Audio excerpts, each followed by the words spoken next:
himself with a depressed fracture of the cheekbone.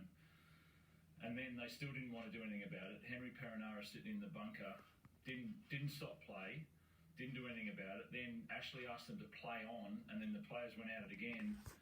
And then he just missed it completely. Perenara, who's supposed to know some footy, sitting up in the box, and then doesn't do anything about it for maybe 30, 40, 50 seconds, doesn't do a thing about it. Joey Manu does something about it. It's a common theme of this year about the NRL and the bunker not looking after our players. It's been clear for... they've changed two of the major rules this year based on the bunker and the referees doing nothing about it on Roosters players. And you can say I'm playing up about a Roosters player, but the guy's off at hospital, and then they get forced into finally making a call on it, and then they send him for 10 in the bin. 10 in the bin. It was laughable. It was that bad. It was almost laughable. They didn't know what they were doing. It was just, how do you send that for 10 in the bin? A guy will finish the year based on a late shot to the head, and it's 10 minutes in the bin. At which game? Like, you cannot make decisions if that's your decision. And then we've got Siwa Takiola, who everybody knows. Corey, you know, that's a hip drop. Everybody knows you sit on the ankle, you twist down, and now he's got a knee injury over it. And a guy sitting in the bunker says, that's just on report. Like, I tried to get him back on, and then I had to take him off again. Like, it's really common. It's been really frustrating this year. You know, we had the head eyes on Teddy in the Anzac Day game, then we had the knees and the bunker farce, the Parramatta game, and the game changed. The game changed overnight.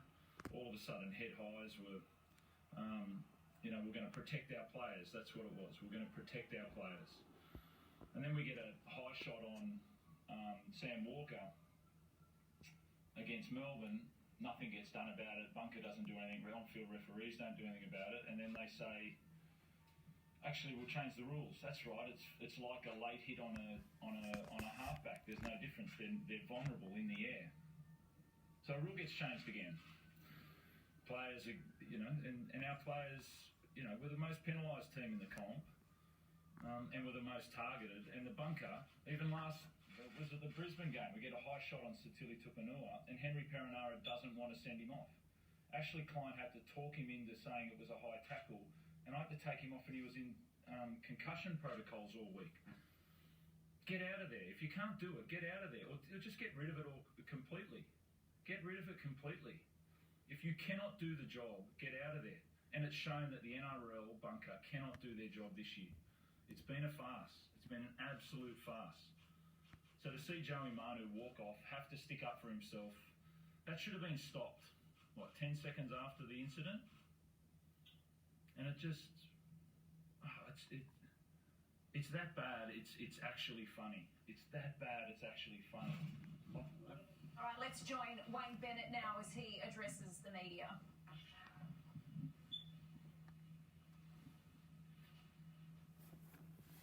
Wayne, 54 points to 12, plenty of storylines to come out of it, none bigger than Latrell Mitchell hit on Joseph Manu. How did you see that? Yeah, well, look, it's a matter on reports before the judiciary, so just leave it at that. Joseph Manu, his report's gone. He's gone to hospital with depressed fracture of the cheekbone. Clearly there's an issue. Oh, well, as I said, I'll repeat. I don't want to repeat again. It's before the judiciary, it's on report, and it's up to them to handle. Are you disappointed, Wayne, in Latrell's actions there? I mean, Trent was saying that he loves Latrell, but he's got to get that part of his game out of his game. Well, Trent's got a couple of those players himself that he coaches, so I don't know what he's looking over the fence at us for. We'll handle our own situation. We'll address it if we have to. Is it a concern for you, though, Wayne? Yeah. Well, no one likes to see what happened out there tonight. But, as I said, it's out of my control now, and we'll see what happens. Do you think you can win this competition without your fullback? We'll wait and see. We'll have to wait and see for that. On a positive note for you, Wayne, I thought your middles tonight started the game really well, particularly after their performance last week. performance for us. I think the actual football side of it, they did start well. We've been starting much better than we had in the previous at the beginning of the season, so that was a plus for us. But thought we lost our way a little bit again. One stage there, and in the second half, for 10 or 15 minutes, we kind of floundering a bit of 24-12. They could have got another try there, but we managed to hang in. Then we got some stability back and got our football. A game where we completed sets and competed really well, and we took it away from them. There was a concern there for Adam Reynolds. Wayne obviously came back onto the field, which was a good thing. And what can you tell us about what? Just a bit of a ligament issue in his knee. Nothing major. No, there's nothing major. He couldn't come back out if it's major. Yeah. There's some players coming into the finals. Well, that's what I've got to make a decision about. The judiciary's probably going to arrest a couple for me as well, so it's they take a bit of pressure off me, but we'll have to see what the week brings. But yeah, it's my intention at the moment to give some guys a rest if I can. And I think we can do that.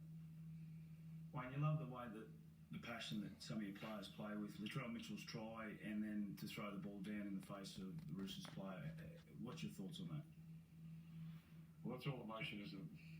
The moment gets to them. It's about being disciplined enough not to let that happen. But I'm sure, they get to write another chapter in the book of feuds between the Roosters and South Sydney. And I'm sure Russell will enjoy that part of it.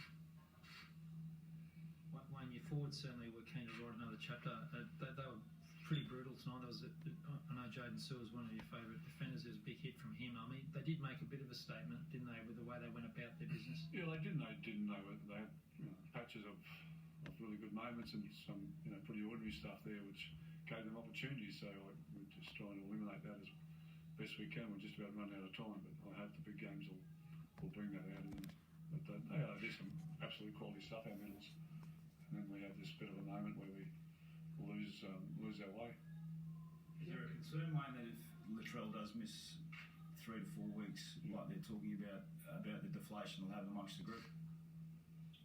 Oh, it's a good question, Corey. I don't know. He's a huge player for us, but we didn't have him last year in the playoffs. I think we're a better team than we were last year, and we're pretty good at getting other players to play well for us and put them in key positions, and that's what we're going to have to find if that happens, as you've suggested. So, we've won a lot of games this year. A lot of players missing. Latrell missed a month of football earlier in the season. He missed one after the Origin. Our greatest strength this year has been our squad, and we'll just have to go back and rely on the squad to get this job done. Your great strength, a test of character, I suppose, Wayne, which you've had teams in the past show that's what you're facing here, possibly. A real test. Yeah, well, as I said, it's at the moment we're looking at a couple of key players missing through suspension, so but I'm confident that there's enough good players there to make it happen for us. It just makes it a little bit harder. It's always a hard task to win a premiership. It's always a hard task to get into those big games. So just going to have to make it a little bit harder for ourselves. Were you surprised with the 10 minutes for Latrell, or do you expect him to get sent? Yeah, I didn't know what to expect. I knew he wasn't staying on the field. I knew that much. Okay, thank you. So Wayne Bennett with little to say on the incident involved.